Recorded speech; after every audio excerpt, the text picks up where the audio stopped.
Welcome to Stampscaping 101. We're going to try to do a fall colored aspen inspired piece here. I have my Quaking Aspens and Quaking Aspens small stamp. And I thought we would flank the rocky stream here with these aspens. I'm just kind of composing it in my head right now. And let's see what we can come up with here. Okay, so I'm using basically it's a matte piece of cardstock. This one's called a white coated silk. Okay, so it has a little bit of a coating on it. So this type of paper here, you kind of get the best of both worlds. It's for the most part, it's a matte, but you get a little bit of coating so that your media stays a little bit more surface oriented than just a plain matte where everything kind of gets soaked in as far as your media goes. Okay, but you can use whatever you have. You can use matte, glossy, or if you happen to have any of this type of paper, that's good too. It's put out by Mohawk. Okay, so let's get started here. All right, now I'm going to go for this kind of shimmering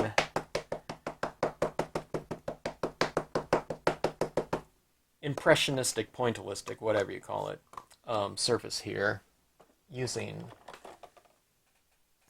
my large paint pens. So that being said, I don't have to be really careful, not that you have to be careful with any media you use with Stampscapes, but especially this type of technique that we'll be employing here to go for this, I don't know, look we're going after. So what I've done here is I've just colored everything black, and to get these trees a little tiny tinge of green, I've added a little bit of green with brush marker here. These are Marvy brush markers. If you were a stamper in the 90s, 80s, 90s, you basically use these markers right here. They're dye-based brush markers with that very wide tip right there. Okay, so that being said, let's position this about like so. Okay. You're using large stamps, get plenty of surface pressure across the top, middle, bottom, left and right hand side. All right. I have a lot of cushion underneath this, my stamping service that I use. If you're using a positioner or something like that, I think those have that padded area as well. But anyways, here you go. Set slight tinge of green up there. I don't know if you can see it or not. That's sort of, I don't know, this paper's really good for that. Some people have asked about it. I get mine at Kelly Paper. By the ream, it'll last you a lifetime. Okay, so that is stamped out like so. And let's just put a little bit of this ledge here.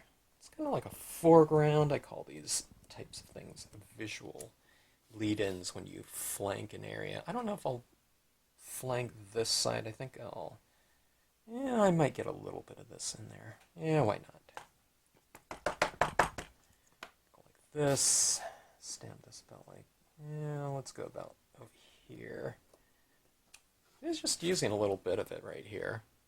This is the one that I use for my cave scenes. Maybe I should do an impressionistic cave too. There's never enough time to do everything, but that's always a good thing, right? Because that means there's a lot of things on your plate that you want to try out. That's one of the beauties of one of the beautiful things about being a stamper is that there's plenty of things to try out. And I don't know too many stampers that aren't into trying new things and discovery and whatnot. Okay, these are some dye-based inks.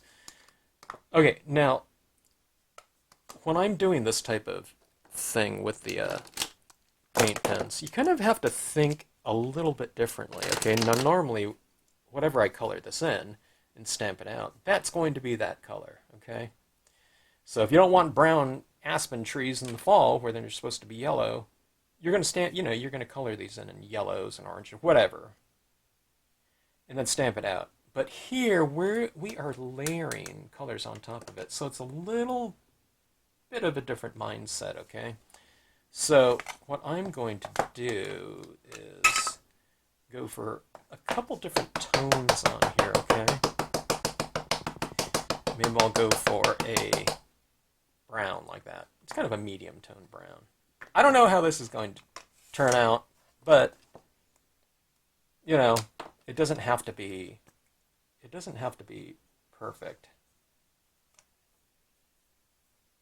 It doesn't even have to be close to, you know, anything really, because it's kind of your model for some additional colors to come.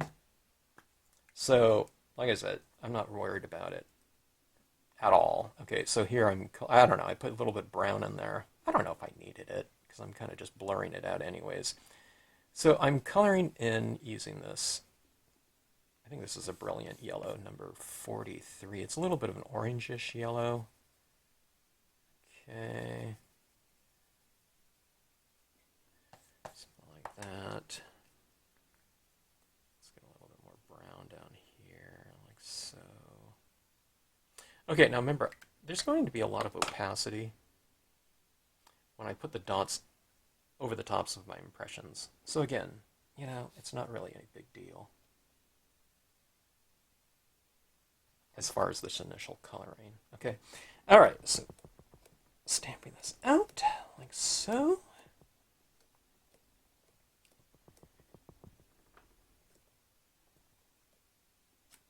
I'm looking for kind of opportunities for a lot of shimmering little light. Okay, see that little variation in there?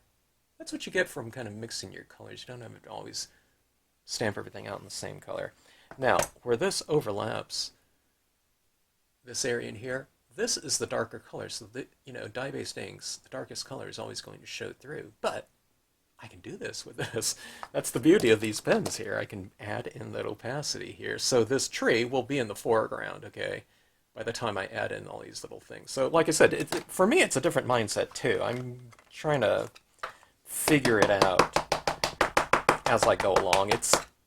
I'd say the spirit of what I'm going for is, you know, roughly the same in terms of a foundational type of thing. I'm going for lighting and depth and atmosphere, trying to capture the spirit of something, some feeling too, not just the visuals. That's the one thing that you kind of think about when you're doing things is people that do visual art, you know, naturally we have to think about visuals, so we are defining things through the visuals, right? Unless you're a musician and you're doing it through sound or something like that. But the visual arts, we're defining things through the visuals. But also, what I want you to do is I want you to think of more in terms of the spirit of kind of what you're trying to depict, okay? And to do things accordingly, okay? It'll lead you into some different areas. Like, instead of always saying, what do I want to stamp? In terms of what it will look like, I want you to stamp something in addition to what it'll look like, but also what it'll feel like. And that's kind of like a strange concept, but if you keep thinking in that direction, it'll lead you to some really good solutions, okay? Now, it might not just come to you, but I'll talk to you about how to achieve those different types of things in all these videos, okay? So we're going for a certain feel and spirit, okay? So for me, I'm adding these things in here and it's creating depth, okay? And we're also going for this kind of shimmering light. It's light that's reflecting off these trees and bouncing back to our eyeballs, technically, you know, if we're out kind of walking around and looking at this type of thing. But what I'll do is I'll just use some white pigment inks in here. I'll use these paint pens, in other words, and stamp, you know, color it over the top of it. So it picks up this shimmering type of thing, and it feels a little bit more kind of kinesthetic, than just thinking of something in terms of a visual on visual terms only. Now, what does that mean? I'll show you what that means when I get to that too.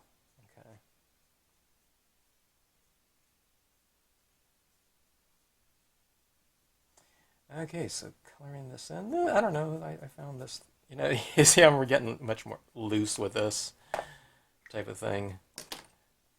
I don't color in like vast areas a lot of times using my pens. I mean, this looks pretty good too. You know, if you want to just do a kind of a a couple of these aspens stamped onto a card, and you can do a quote stamp along with it or something like that, and that should be really cool too.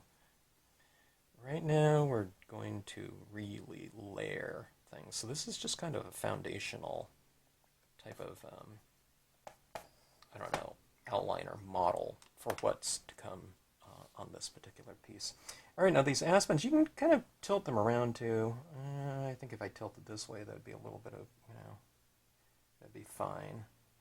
Let's go like this. Let's kind of rotate slightly this way, just for just a slight tinge of a registration variation, okay, rather than having everything upright all the time. I wouldn't go 90 degrees or something like that, but you can go, a few degrees off.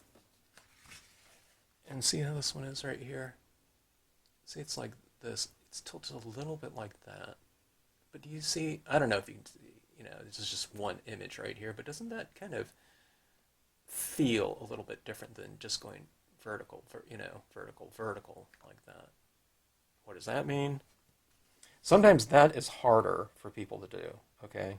Because we're used to matching up everything really, I don't know, as careful as we possibly can to kind of a structural notion of how things are supposed to be, all right?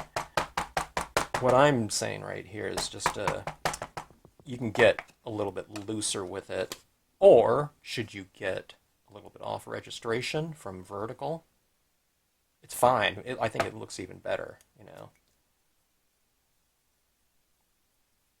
In other words, don't sweat the small stuff, because it could potentially enhance your piece, look even better, add variation, spirit, whatever. You do want to get embrace kind of the handmade aspect of things, Sure, from a technical standpoint, maybe your ideal notion might be, oh my God, that looks like you store-bought, okay? We hear that a lot. And from a technical standpoint, that's usually, it's a compliment, right? It's like, oh my gosh, you made that? You know what I mean? But after that, what you want to do is you want things to you look handmade. You know what I mean? The spirit of it, the gesture, and everything like that. That's it's a good thing. It's not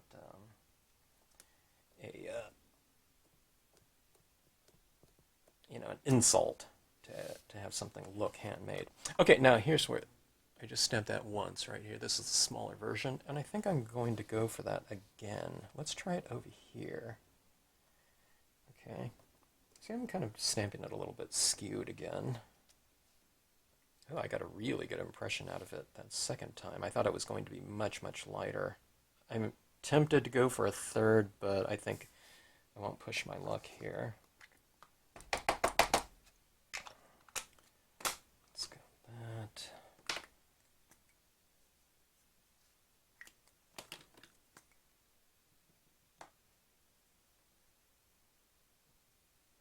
Well, there's some aspens out in California, Sierras and whatnot. Southern California, I hiked this trail called Aspen Grove once.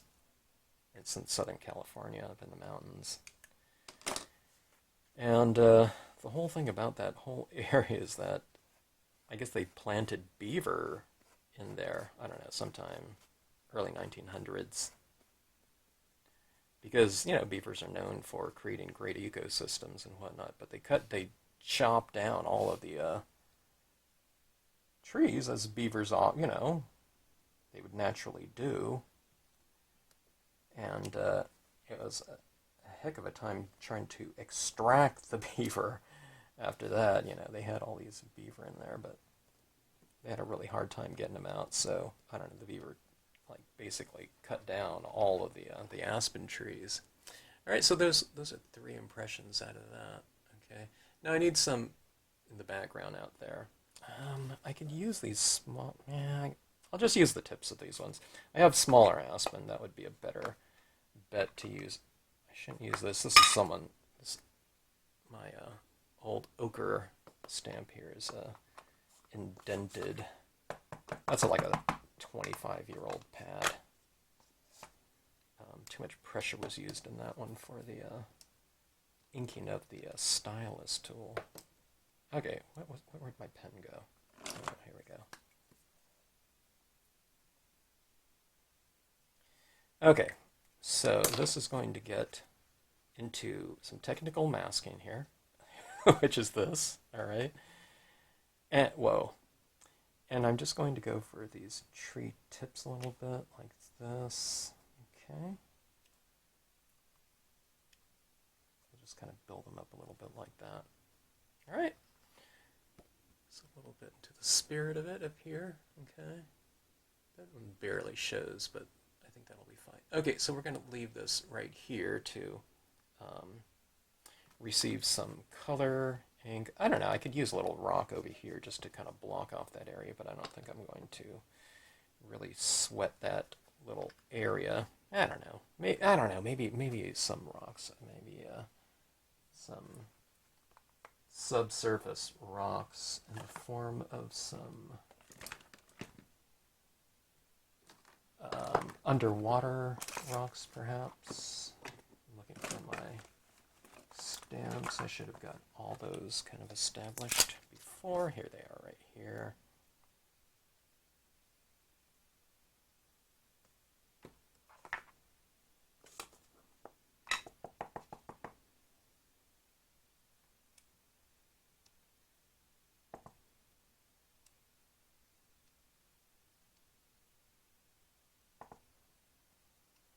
All right, something like that.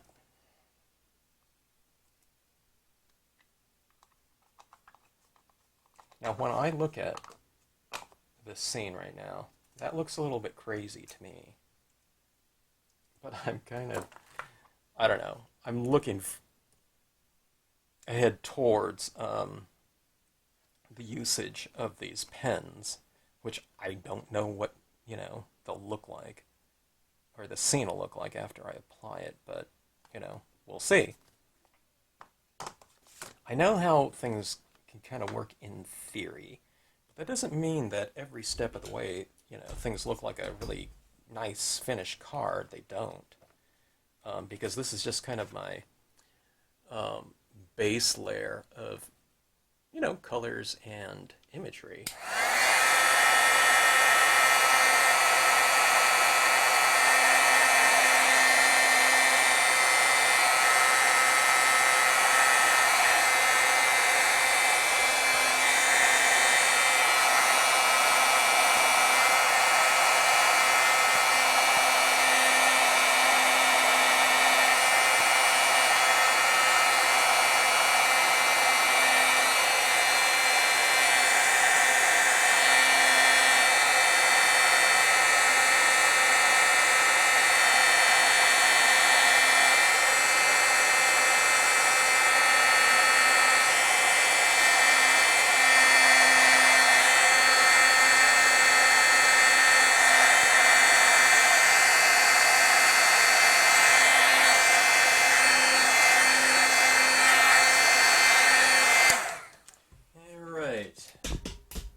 I would normally let that air dry a little bit more, but I don't know if you notice how that color really changed on there, when drying. Sometimes dye-based inks can look quite different when dry. But I would have let that just air dry a little bit more, and, before I start to color this in. But that being said, I'm not here to wait around on these videos. It's, just we got to get colored, started coloring on these things, so why not? Okay, so when it comes to something like this, I'm just adding in some tones. Alcohol pens, just, they're pretty fast in terms of your application, or going for certain applications. Dye-based inks, if I was to use that too, that would be fine too. Let me show you how you do something like that. Here, let me start with a color that most people have. There's Memento or Summer Sky from Distress Inks, okay? Just to show you, it doesn't really matter here, okay? Now, there are some inks that I probably wouldn't use. I wouldn't use a StazOn to try to, blend a bunch of tones here, but there's my alcohol ink application of color here, and this is dye-based inks, just using some Distress ink, a couple drops on a paper towel, right? Right? So see, I don't know, there's not too much of a difference between this side and this side. So you can use whatever, okay? I'm going to throw some of this blue down here in my water, okay? Now, normally I would say retain some of your lights, okay? But because if I'm using the pens on here, I can go further with my toning out. I wouldn't eradicate all of your lights, because that might create a little bit more work for you to do later on with your pens to redefine light sources by adding white down here. So, see, as I'm adding this, I am retaining some of my lighter areas, just so I don't have to do so much work later on. It's not a huge amount of work.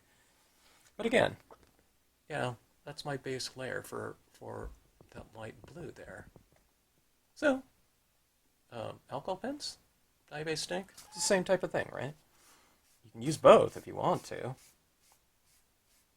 But here's the thing. Here's one of the things that I do that a lot in most of my pieces. Sometimes there's single layer media, okay?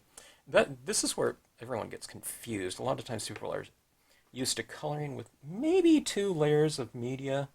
I might put on 5 or 6 layers, so sometimes people get really discouraged after 1 layer because they're used to coloring in 1 color.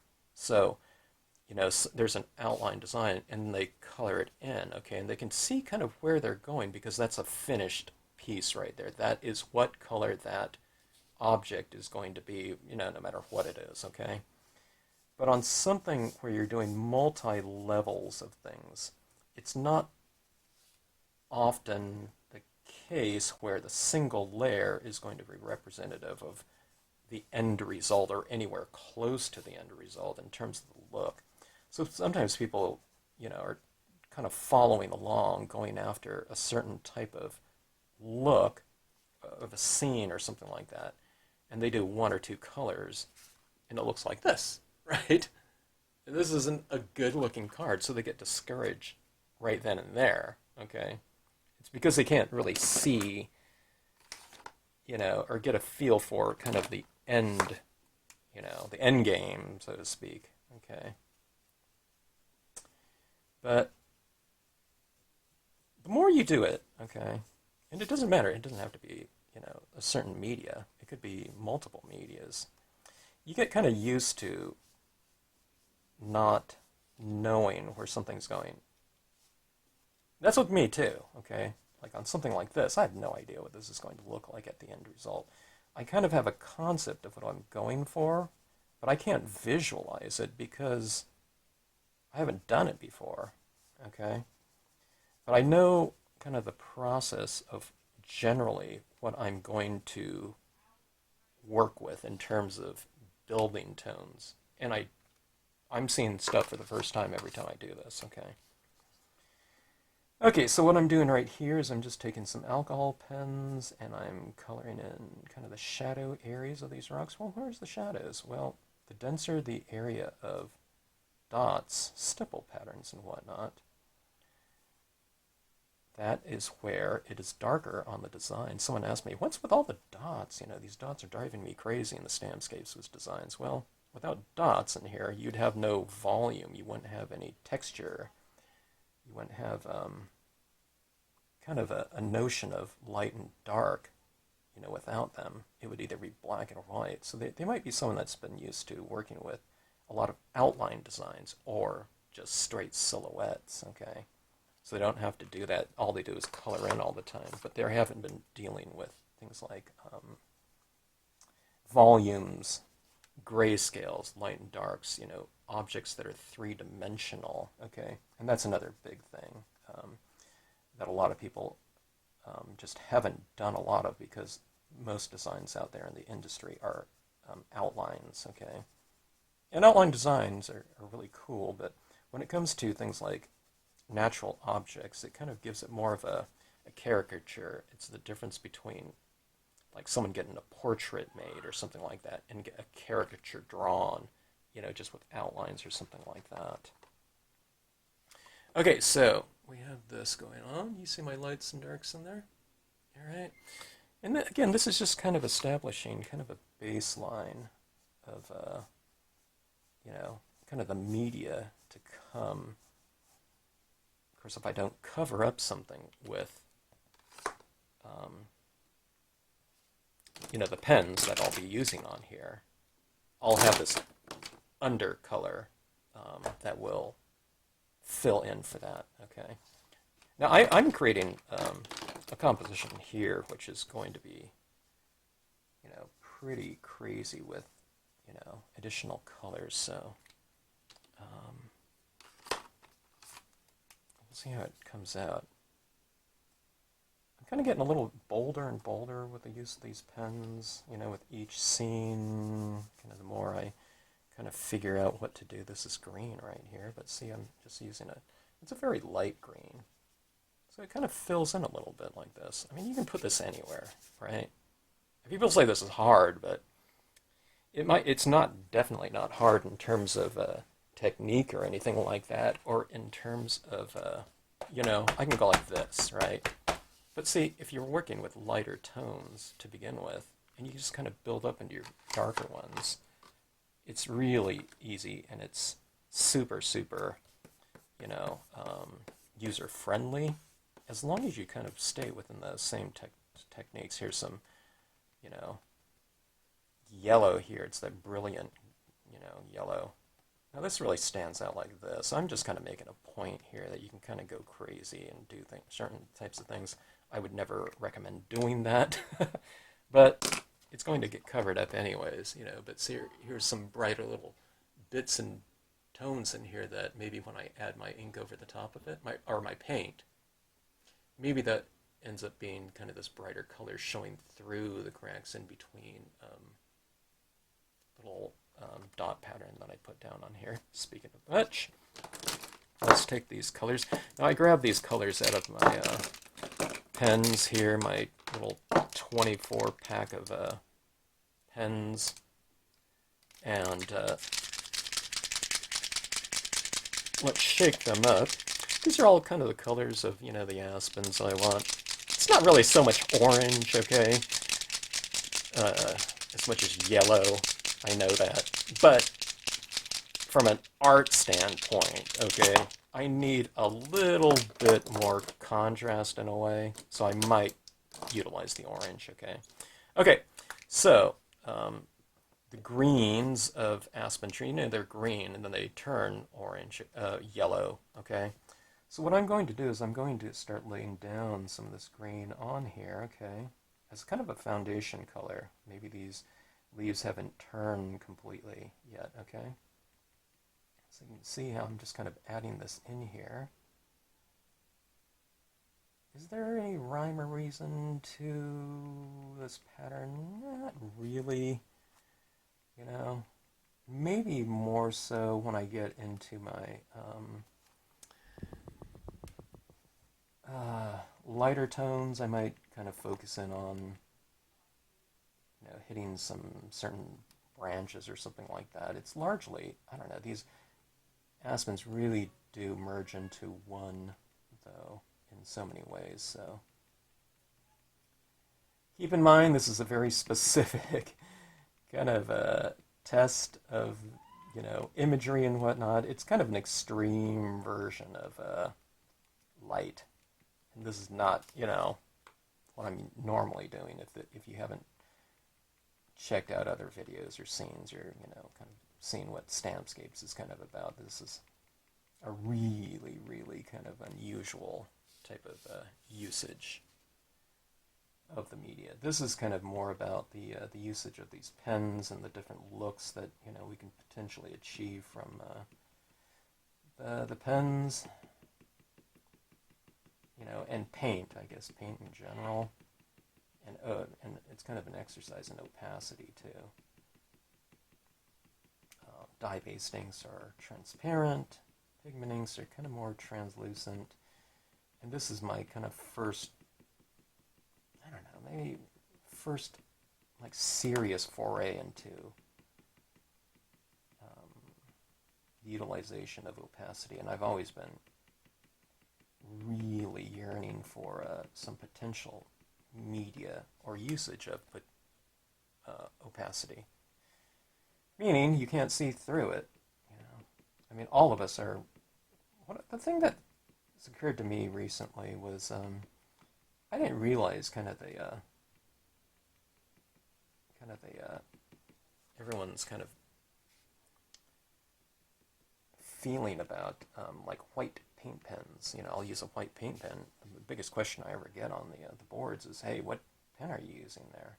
Everyone wants a really crisp white paint pen. So I've been using like this one right here, the .7, Miaosun, which is really similar to their T-Stro or whatnot, but paint pen. So people opacity, having a nice crisp white pen. That's a lot of people are kind of want the same type of thing, and they want things that work the way they hope they would. So this is just kind of taking that idea and getting a little bit more extreme with it, Colored paint pens, okay. Okay. And this green down here.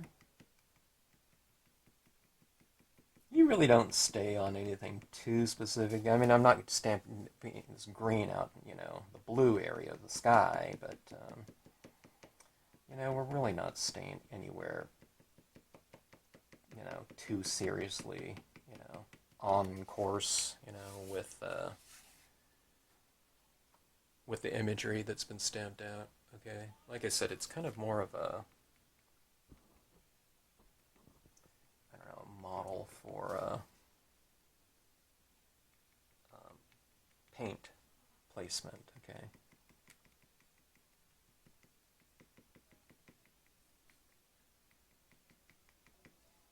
As a matter of fact, I have my computer right next to me. I'm going to bring up some aspen. I'm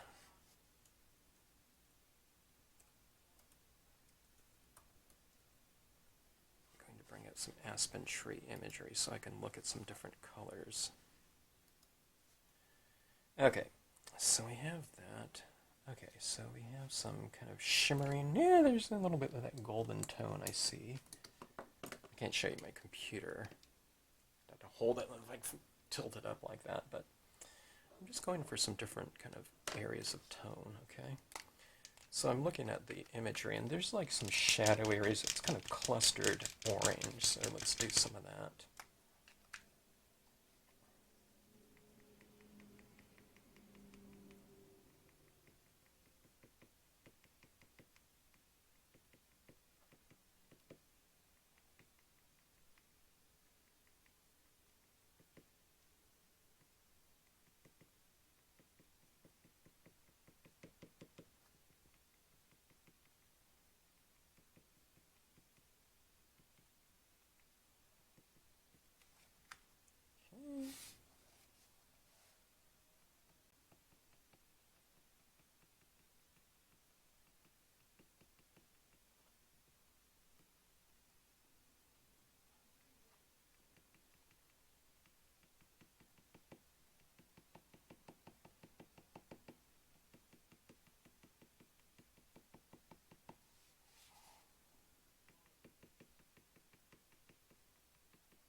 it's like confetti or something like that.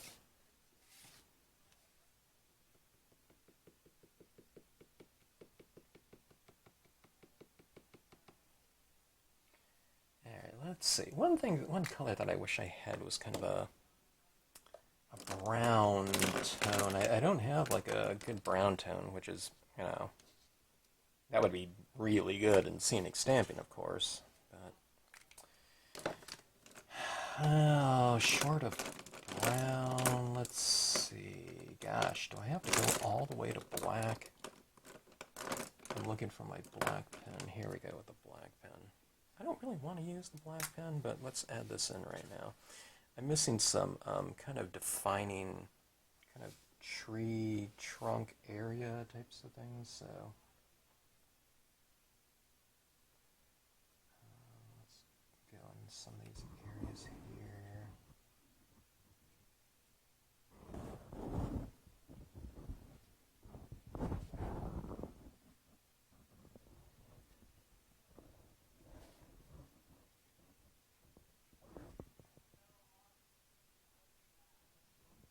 You don't need to be worried about a lot of this these trunks in here because they're going to be covered up in a lot of paint too. So I'm just kind of adding some of this in here. It'll give it a little bit of structure. You know, with my use of the pens, it's kind of, the trees are losing kind of all structures. Their skeleton, you know, which is the, you know, the branches. So we need to get a little bit of kind of foundational structure, yeah, back into it. Okay, something like that. Okay. Now that looks crazy, I know, but that's another, say that's another one of those things. If someone was to start doing that on a scene, just seeing it as is, they may get a little bit of panic, you know, kind of in them. But don't panic. You know, that's, we can do that. Let's get some. You know, I know aspens are, you know, the barks are, you know, kind of white, but if you look at it in the shadows, you know, without any light, they'll be dark. Okay. So here's a white pen here, so we can kind of add in, you know, some of that white, you know, into these trunks like this. Okay. That. Okay. So we'll give it that aspeny look in some areas as well.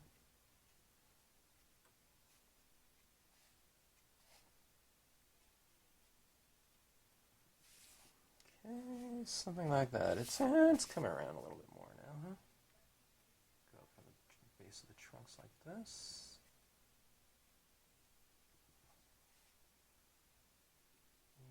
Background ones too, if we want to.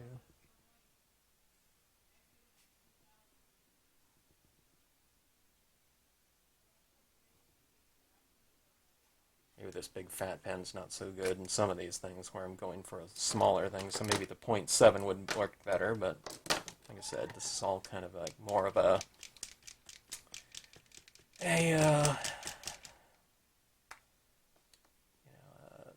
impressionistic whatever, depiction, interpretation, whatever. We're going after, okay, starting to hit this yellow, kind of, you know, more of the color scheme that we want overall. Okay, right? Colors of the aspen in fall.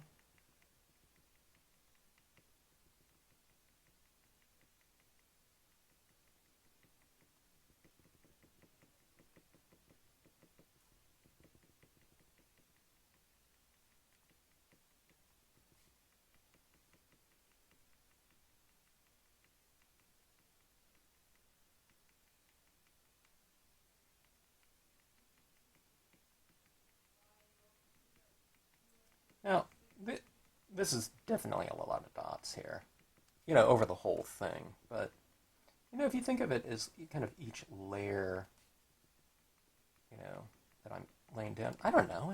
I don't think, I think one tree, I don't know. Seems like it takes me about a minute or so. It's not too long. I'm talking about with a single color here.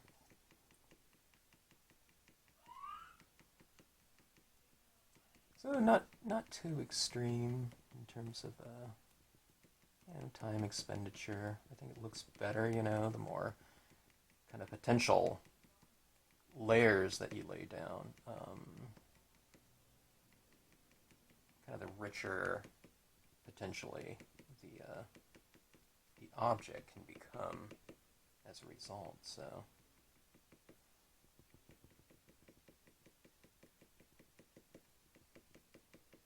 I'm laying down quite a bit, of course. This kind of yellows, this is like the most important colors so far. And I'll use a pale yellow too, to put extra light into the piece.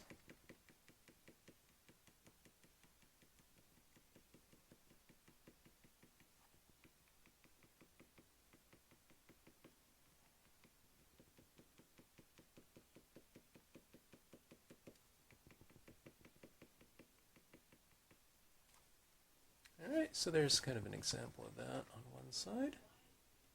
Here it is on the other side. You're saying I like it on the other side before that better.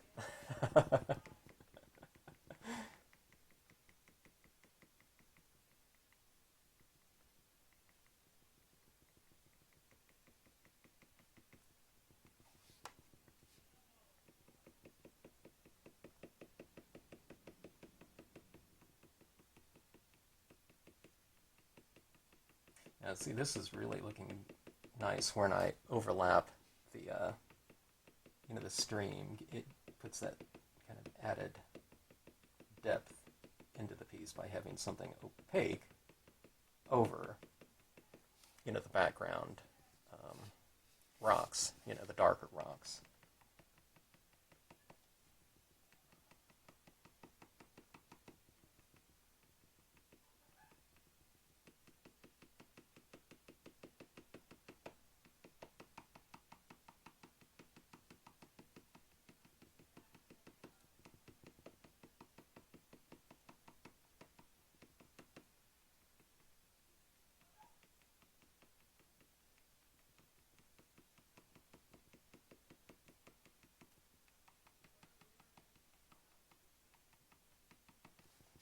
Kind of come around, I'm starting to see.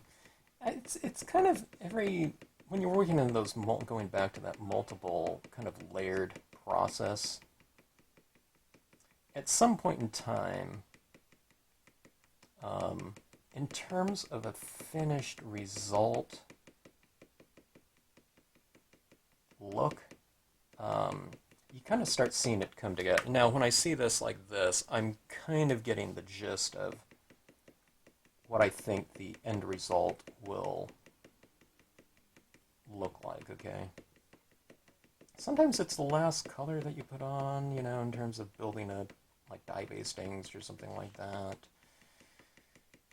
Sometimes for me it's adding in white pigment ink, something of that sort. With this one, it's, I don't know, for me, now it's, what is it? Counting the dye bastings, the alcohol inks and whatnot. Maybe this is like the 7th layer of things. I don't have 7 layers in every given spot. Like I don't have that blue over here, but I don't know. It's kind of, I'm getting close to the kind of the top layer of media, imagery, whatever. Okay, I'm shaking up my pen a little bit more. I mean, I didn't shake these things up a whole lot, but I want to see if I can get a little bit more of an opaque. Yeah. Okay, I shook this up a little bit more. I didn't shake it up enough before. This is a little bit more of a crisp, bright yellow dot. So, yeah, keep that in mind when using your pens. Kind of shake them up adequately.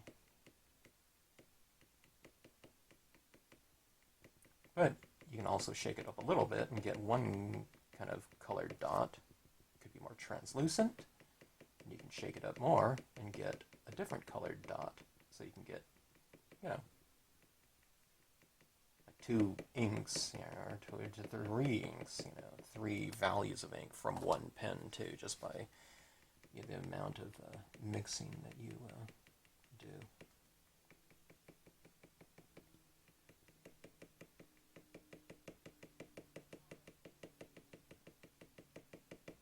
And by no means, you know, me doing things this way for this look. Maybe, you know, maybe you don't have to do that.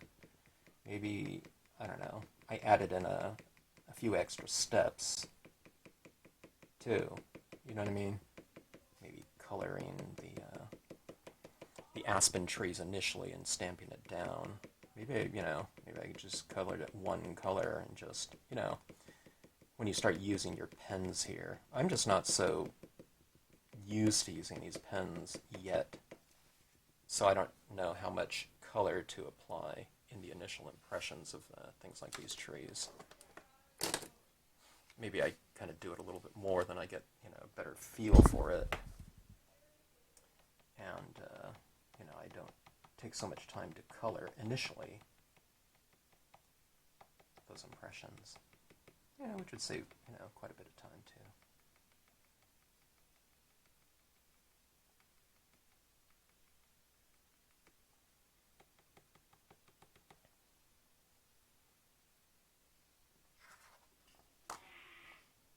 Now I know that there's a big discrepancy between this look and this painted area, but we're going to incorporate all of that in, or try to.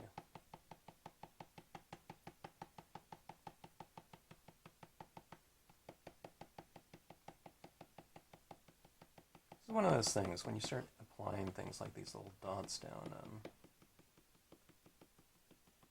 you might start doing it, and it's like, oh my gosh, when is this gonna, you know.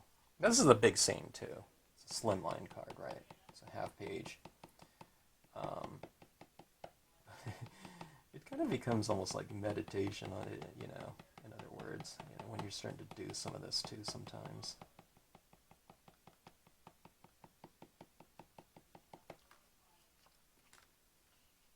Kind of get into a dot zone.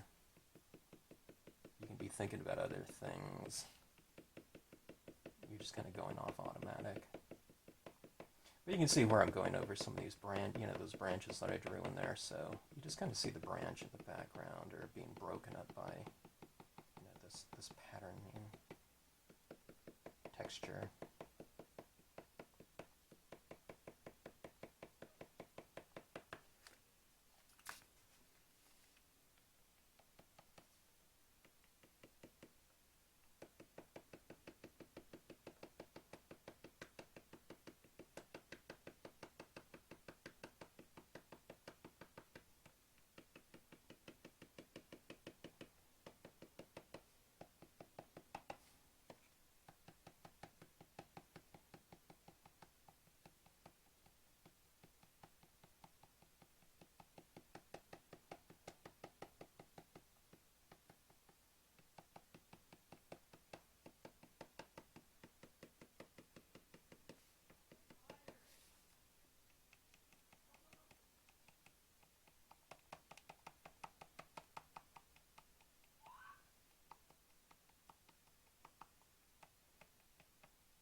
All right. Wow. That is a lot of dot patterning. Here's the lighter shade of yellow. It's not as bright, but it's lighter in terms of value, I think. Have I even used this one yet? I haven't even used this one yet. It's a brand new pen.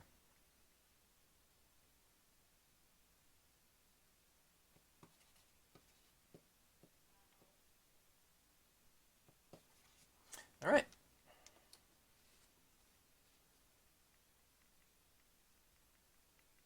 I won't use quite as much as this one as I did with the previous one. You start moving up into your lighter tones. Well, I don't know. You just let your eyeball be the judge of it. You know, if you want to add more, you add more. On something like this, it's always kind of a good idea to kind of hold things at arm's distance, take a look at it, and see if you want to add more or not. I mean, this is a little bit lighter than the previous yellow that I just applied down, so, but it's not a huge jump in value.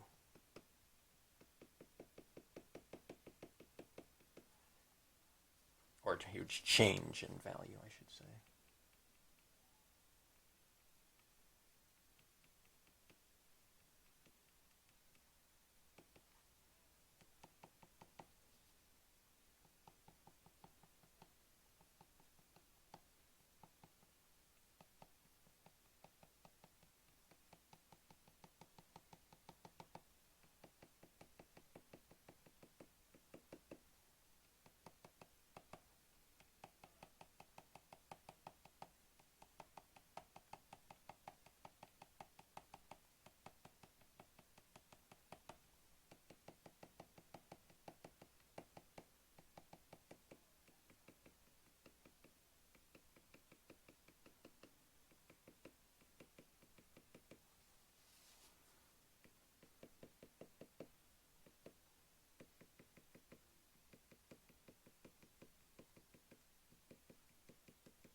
All right, coming around. I like it where it really stands out, like right in here and right over here, where it goes into that, you know, the darker areas. Okay, now this is a little bit of a lighter one. I'm sure you know, we are ready to move on, but let's add a little bit of this in here. And then I have the white to come, so this is like a cream. So or that's almost like a warm white.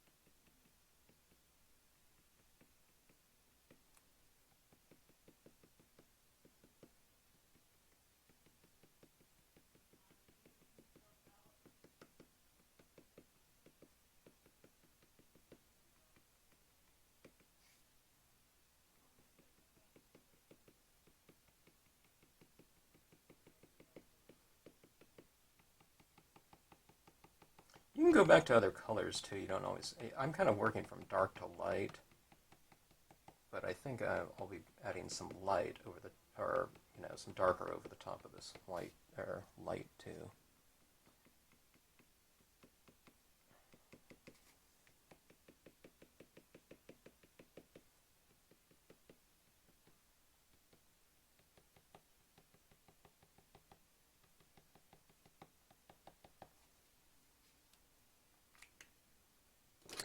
Okay, white, pure white. See the difference between these two? I'm kind of surprised they have this one here, considering there's no, like, brown. I mean, it's fine, but, I don't know. Just an observation here. Okay, so here's some of this white. Okay. The lightest of shimmering little touches in here.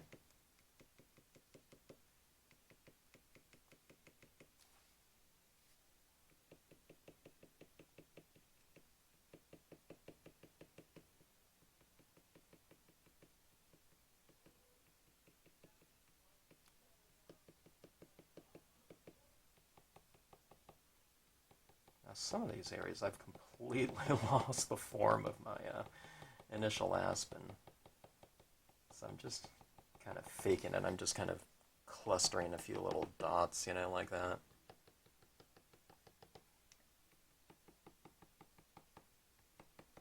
Now, what I was mentioning about going back to dark, okay. Some of these dots, they're a little bit more kind of translucent than opaque here, but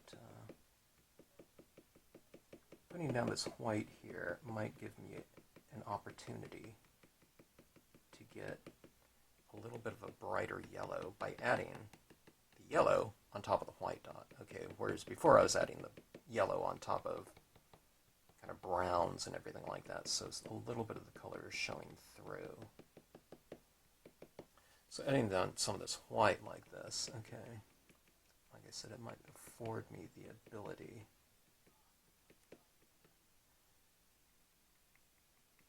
to, maybe, I don't know, get a pure dot of this yellow. I don't know. Let's give it a shot here.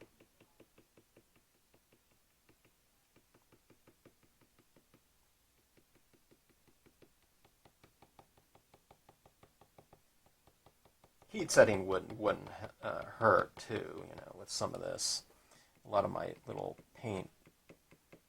dots are kind of bleeding into the,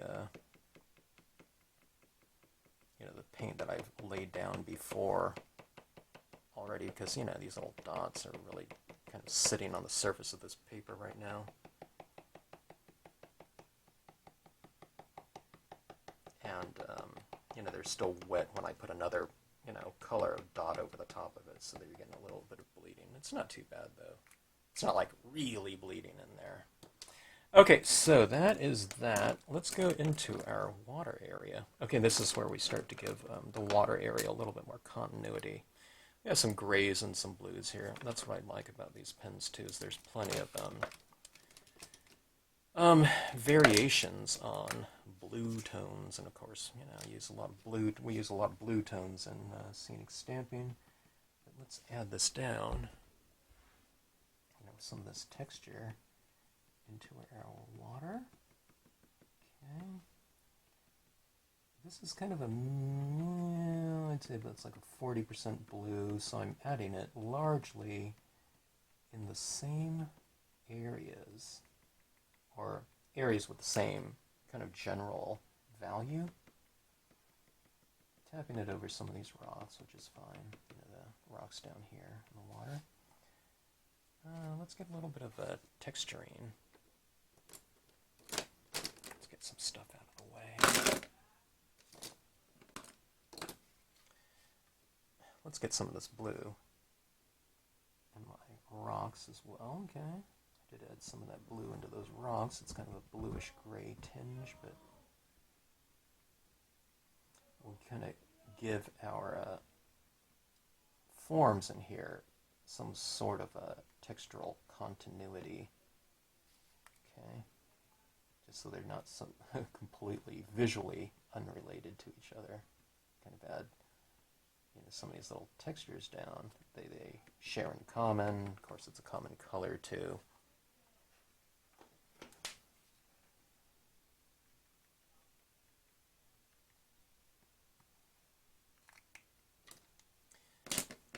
Would I work this way on future scenes, going, you know, so crazy with these dots? I don't know if I would do, you know, a slim line, like a big card like that, but if I was doing like one tree like that or something like that, I think I would do it. Or I think it would be cool just to stamp that tree out and then embellish it a little bit. Don't put it in a scene. And I think something like that, but I wanted to work big here for, I don't know, it's kind of like for training purposes, you know, where I can really utilize a lot of this paint and, I don't know, see how it comes together, see what it looks like, you know, see what different color combinations and layering looks like, you know, given the, you know, the colors that come with, you know, the pack that I'm working in.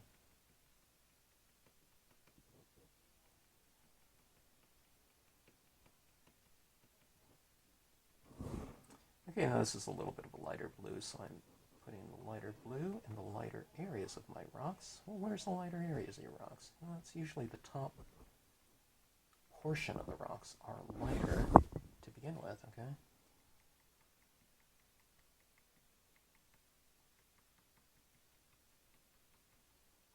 From a textural standpoint, everything's starting to look a little bit more, well, kind of related. From a textural standpoint, color continuity, etc.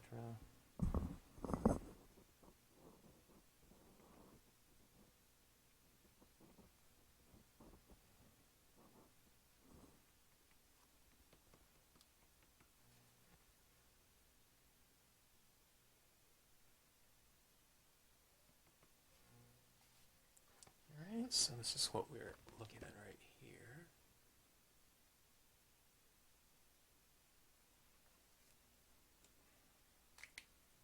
I'm going with this kind of aqua light blue. It's fairly light. Okay. Add this into the lighter area. And put some little highlights on some of these rocks as well.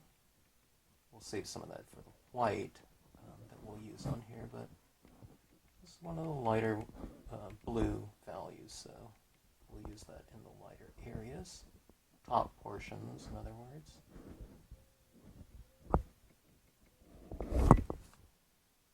This kind of color of aqua goes pretty well with these trees as well.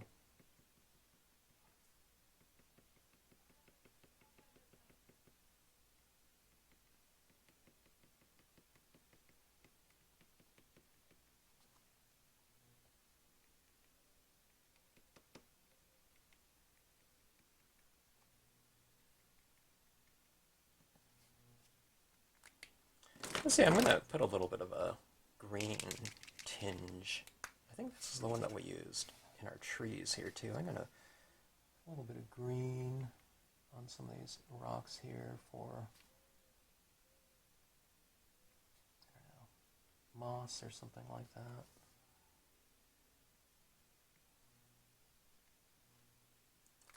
Okay, now we're back at white. Let's use some of that, from the lightest areas of our rocks here. Top portions of the rocks, just put a few little dots up there.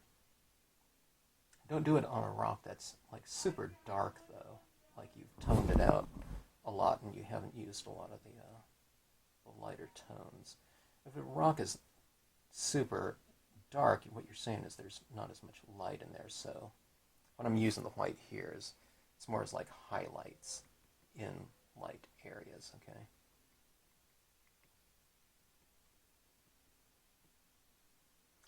And down in the water.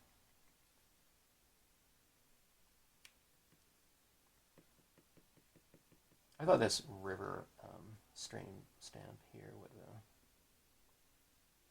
a rocky stream would be a perfect opportunity for this kind of impressionistic look. There's so many different textural forms, with these rocks in here. And then, of course, you have a running water, kind of sparkling running water down here. You put some dots in there to represent that sparkly running water. And then aspens that are kind of in fall and that shimmering yellow light. I love it. I was in the Rocky Mountain National Park in Estes Park, just doing a little hike in there. I don't know, I hit it. It wasn't full fall, but I was getting some fall colors, and just walking under a grove of aspens was really amazing. It's like walking in like a living stained glass painting is what it felt like. It felt like I was walking, in a stained glass painting.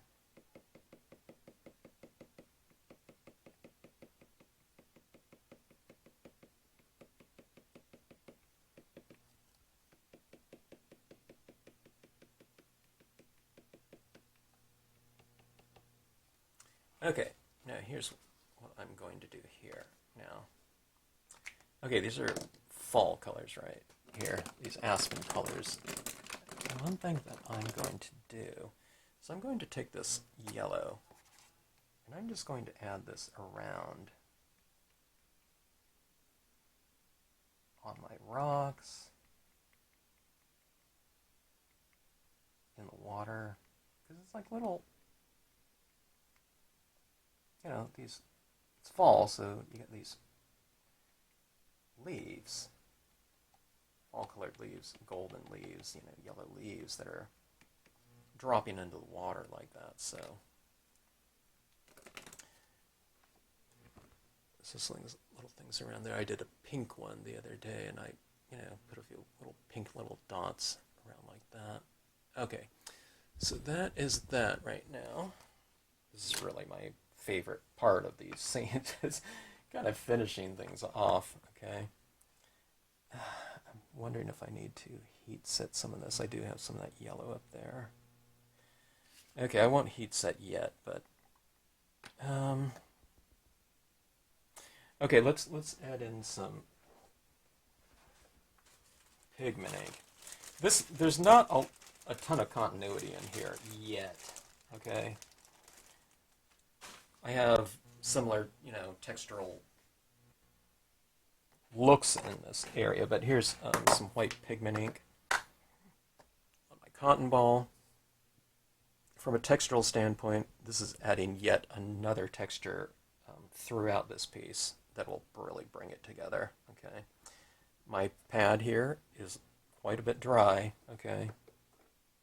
I guess I could re-ink it, but I don't want to right now because dry is almost better.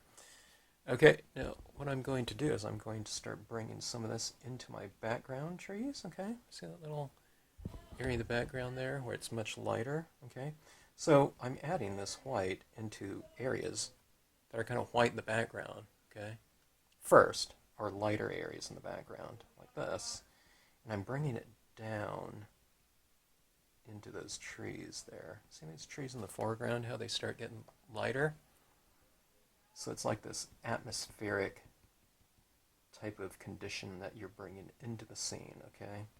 Now watch this, I won't cover everything. I like to oscillate it between some crisp trees, you know, without any white paint on them, pigment ink, not paint, and having none of it on there. Okay, so it's a little bit of a change. And then, let's bring this over here. The trees that you put this pigment ink over, this little kind of fogging, everyone uses way too much too. They go into here and it's like blah, blah, blah. Okay, you really need to kind of blot it off a little, you know, if your pad is really wet, okay? And you just use a nice light touch, okay? So it's very dry plus light at the same time. Now, if your pad's like super dry like mine, then you can just ink it up, you know, straight in here. And it just goes straight in, okay? That's why I keep my white pads a little bit kind of on the dry side. Except when I'm going for an impression. If it's way too dry, I need to re-ink it. But anyways, you see that kind of that shimmer starting to happen? See this difference between here and here? See that little fog in there from a textural standpoint? Let's put a little bit down here in the river, on the banks of the river. See that right in there? And watch this over here. See this right here? So it's kind of adding that kind of light, shimmering touch in here. See that? See, there's none over here, but there's some right there. Maybe I'll just leave that as is over there. But this is where it really comes together from a textural standpoint. You know, when you add this, you know, kind of extra look down here. See this area down here in my, you know, where I didn't color it in? We can put some fog at the base of these trees, and then what you do is you kind of come up into it a little bit. So you're tapping in the light area, and then you're moving, okay? So don't go like this, tap, tap, tap, especially if it's a really wet applicator. You kind of build it and then move.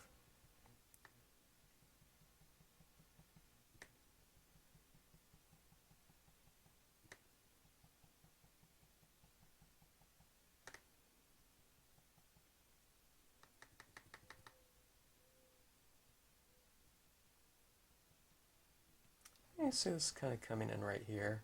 That's really kind of incorporating this stream area, you know, with a very different color scheme, blues, you know, into the aspen area. All right, so just kind of building it up.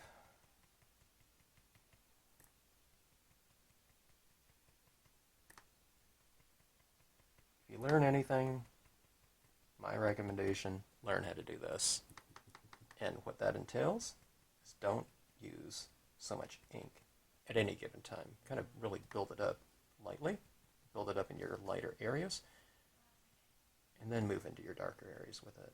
Just take it nice and slow. I mean, it didn't take forever. But the biggest thing is just don't apply so much at any given time. With this technique right here, it can add so much. You can do it over word stamps, you know, to give it this kind of airy lightness to it. It gives you a textural change.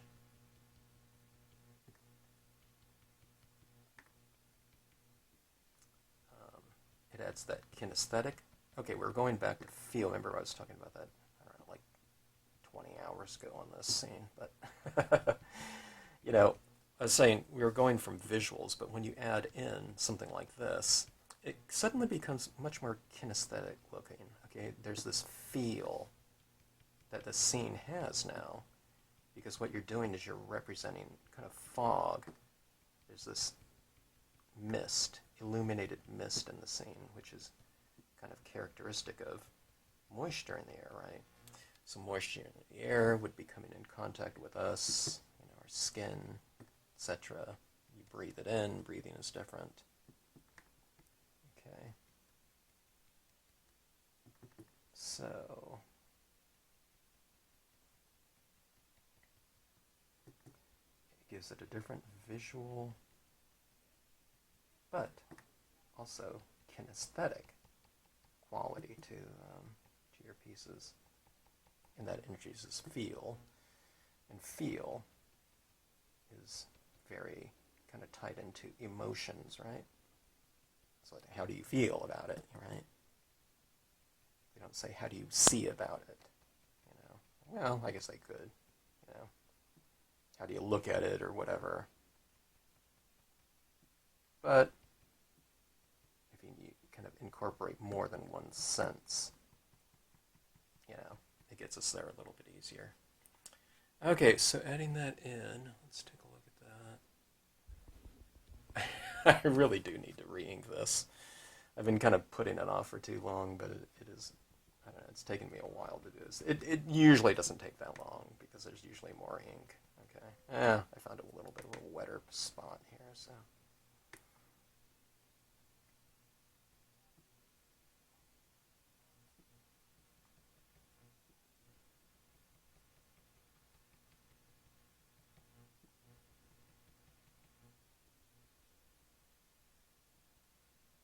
Really adding a lot of white down here just to change this one tree, just again for variation, and to give it a little bit of a different look.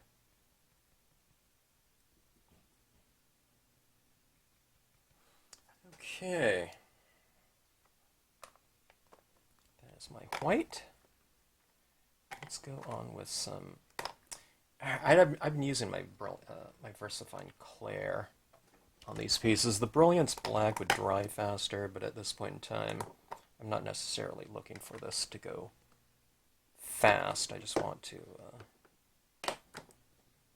you know, go for the crispest, darkest version of this that I can here. So, okay.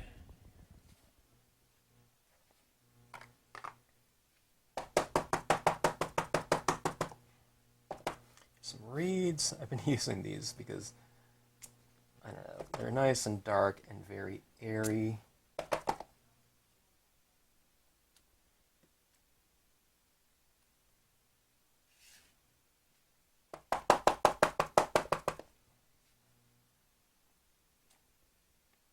This is giving me a little to a lot more foreground in here, and plus it just contrasts against the trees beautifully. terms of value, you know, light and dark, crisp and soft.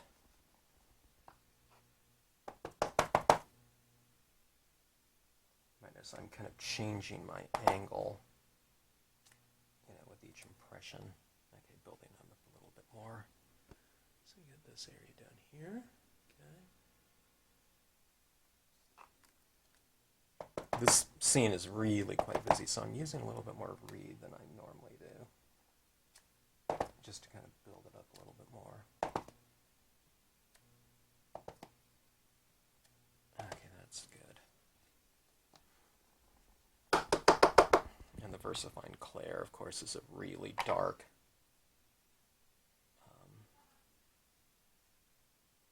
ink. Okay, let's see.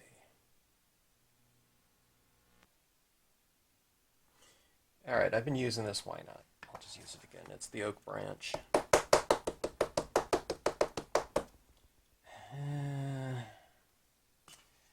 Maybe my other leaves might look better in this one. I'm going to use the leaves rather than the oak branch. Leaves are not aspen leaves, but they're a little bit closer at least to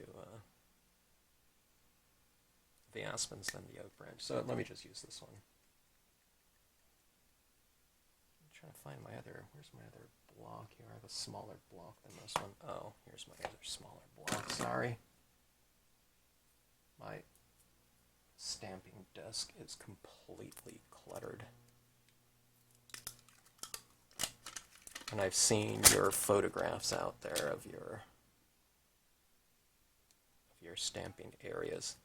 A lot of times people photograph it after they've cleaned up and organized, but personally I like seeing it at its worst.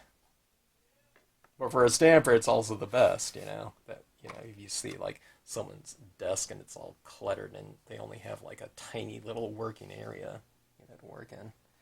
That is a well-loved and used crafting area.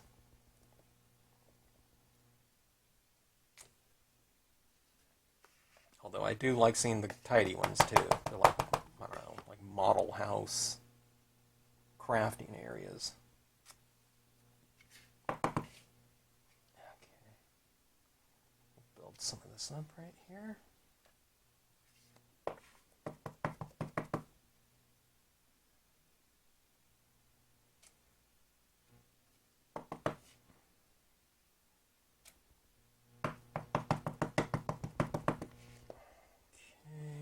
I like to frame things off, if you notice, like left and right, and leave a little bit of space in here. Like this part right here is lower.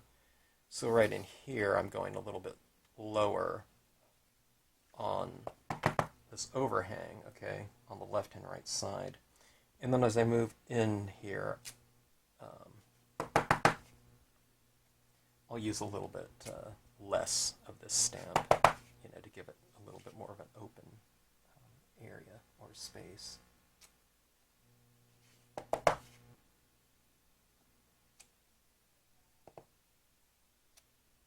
See that little bit of an opening right there?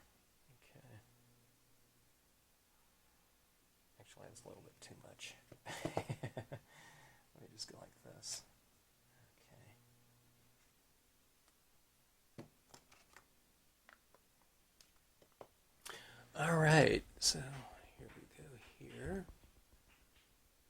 I think I'm going to put a quote stamp over here or down here. Something about, you know, the fall, I think. I'll see what image kind of fits into the piece. And also seeing things like this too. You know, I can do a little bit of refinements in here. I can add more of this white.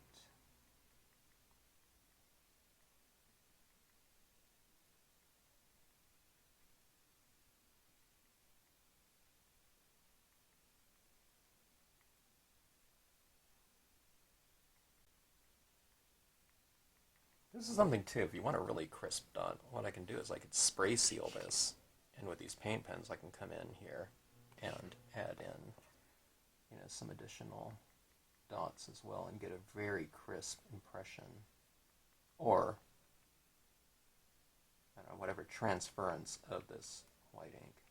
Okay, white ink's kind of drying a little bit translucent here. It's because I was putting the dots over the top of really wet paint, but the paint's really starting to dry now, so I don't know. Maybe I don't need to spray seal. I can just kind of put the dots right over the top of this.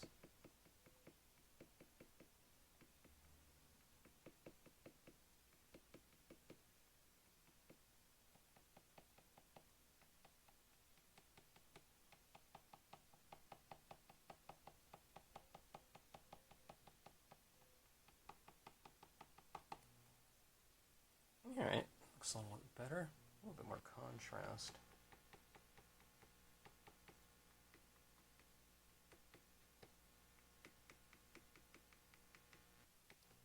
I'm kind of tempted to almost like splatter paint this with white, but I don't think I'm going to do that. I think that would just be going too far.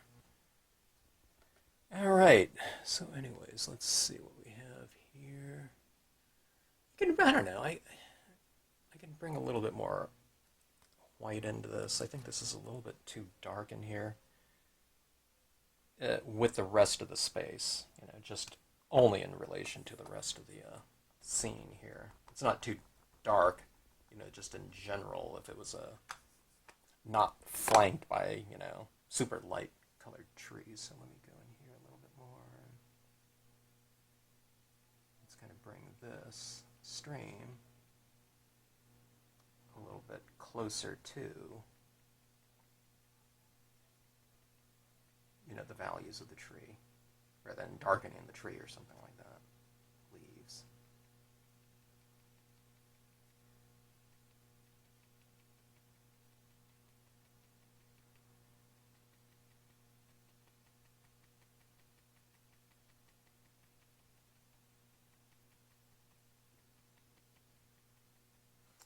All right.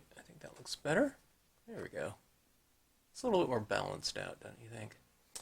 Alright, so that is that. We'll think of some sort of matting to put onto this. Do I have a mat that large? I don't know if I do, because this is 11 inches, so I don't know. We're going to be a little bit limited. But we'll figure something out in terms of the card formatting on this one. Alright, so we'll let this one air dry though this time, and we'll come back to it and finish it up. Okay, we're here with a formatted card. These cards always look so much better when they're formatted, huh? Anyways, I put a little bit of a kind of a metallics again. I've been using this kind of shimmery little matting around my pieces. You can use a piece of white though, but I don't know, that little shimmer is kind of that little extra touch. And then for the quote stamp right here, I used a piece of the you know, this iridescent paper as well, along with the Brilliance graphite black, just so that it would dry really fast on this type of iridescent metallic paper.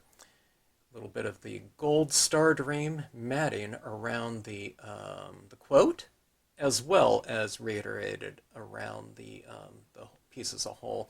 Okay, now, one of the things about these slimline cards is that they're 11 inches. Okay, it's a half-page piece of paper, but I don't have paper that's larger than 8.5 by 11. So I had to cut down my card. I don't know, I cut off about an inch off the length of it, so, or width, so that I would have space. I don't know, maybe it might not have been that much. It might have been about 3/4 inch or something like that. Or, no, I don't know. Maybe it was like a little, I don't know, about that much, I guess.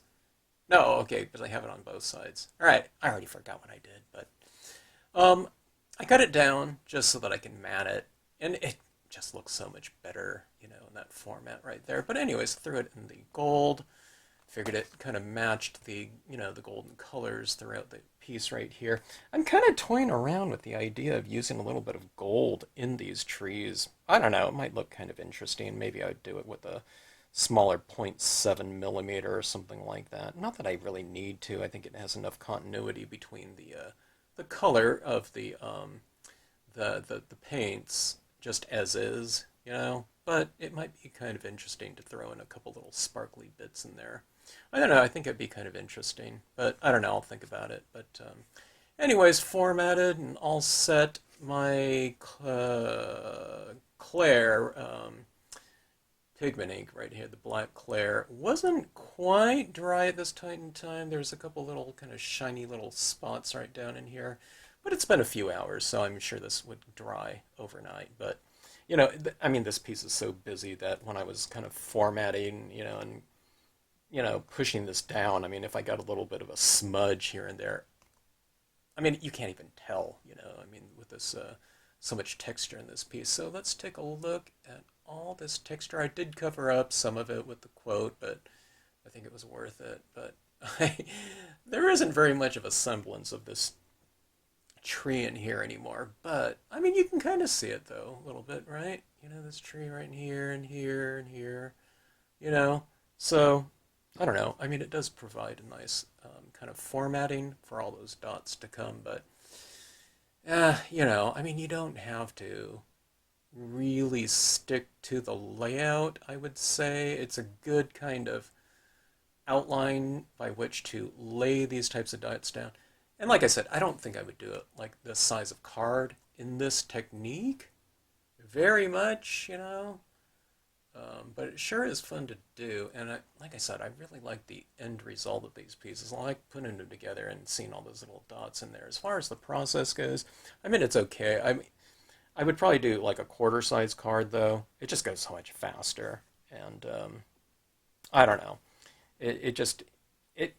I don't know. You see kind of the development of the finished piece at, such a faster rate. But again, this is like I don't know, it's like a training scene for me. So, and just seeing what would come out. But continuity throughout texture, both crisp and kind of diffused with the white pigment ink there. Continuity by kind of framing everything together with the use of the dark tones of the versifying Claire. And I don't know, we have this whole thing framed off too, or mounted up, so that brings a lot of continuity to it as well. So, like I said, this piece was not looking like this finished piece throughout most, I don't know, what would you say if you've been watching this video, you've been sitting through it with me, but I would say it kind of came together maybe at the 95%, kind of completion area, I'd say, with the white pigment ink especially, kind of blending it in there. But, otherwise, kind of unresolved throughout the entire process, or for most of it, except for these end pieces. These little flourishes like this, and the mounting really brings it together, and, I don't know, it just tends to bring it all together. So don't worry about your process if you do this type of thing, don't think about too much of the end result. Just kind of focus on the types of things that you're going after in the moment. Do hold it up at, arm's distance and kind of, have a general plan, but just kind of, let things develop and work your pieces and see what comes out along the way. And I think you'll have a lot of fun in terms of the process, opposed to having kind of one eye kind of on the destination. They say when you have one eye on the destination, you only have one eye with which to work. So you do have to kind of, look forward a little bit and to contemplate on things you might want to employ along the line, but you really don't have to kind of plan out for it until you get there. So, I wouldn't set any kind of, timer and, by which, you will allow yourself to work. Just let your scenes develop and see what happens along the way. And I think you'll find it a much more kind of pleasurable journey, and kind of the end, I don't know, general feeling of it will leave you kind of quite satisfied as far as, where your kind of experience and process took you along the way. Okay, so anyways, if you stayed this long, thanks so much for watching the video, and we'll see you on the next one.